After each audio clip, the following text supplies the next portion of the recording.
Now, I write my sermons a long time before I actually preach them, and then I work on it several weeks leading up to it.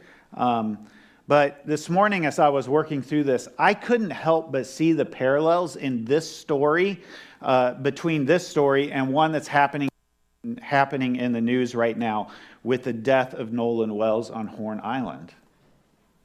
Now, if you're not familiar with this story, Nolan Wells is a young black 18-year-old senior in high school who went with some friends on a boat out to one of the barrier islands. This is a regular thing if you've ever been down south. My parents live in Florida. You take boats out to an island, you party on them. There's all kinds of people out there. It's a good time. But his friends left him on the island. There's debate about why they left or what happened, and then his body was found 2 days later floating in the water. Now, this is, by the way, one piece of this that I didn't mention. Nolan is a young black man, and most of his friends are white. Most of the people that were with him on this trip were white. There's one that was biracial. There's so many parallels between these two stories. Joseph's brothers created a story. A wild beast killed him.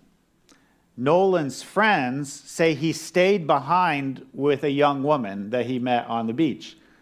But she has disputed that in talking to the news. There's evidence. Joseph's brothers show a coat of that Joseph's coat, Technicolor coat, dipped in blood. And Nolan's friends returned his phone keys to Nolan's mother. Why did Nolan not keep his phone with him? But then maybe the one that struggles, particularly if you're in the black community, that you struggle with the most, is that these are your friends. These are the ones who you are supposed to be able to trust. And maybe something happened between them. Maybe something happened. Nolan was with friends, not enemies. Joseph was with his family, not his enemies. Now, there's been a lot of news coverage about this. Al Sharpton said that they're not saying that it's racial, but they're not ruling it out. It's just that there's a history of racial violence in our country, and Mississippi in particular, but don't think it just happens in the South. And black deaths being quickly swept under the rug. Something doesn't match up in this story. There's so many things that don't seem to play out. It's almost the identical story as Joseph and his brothers.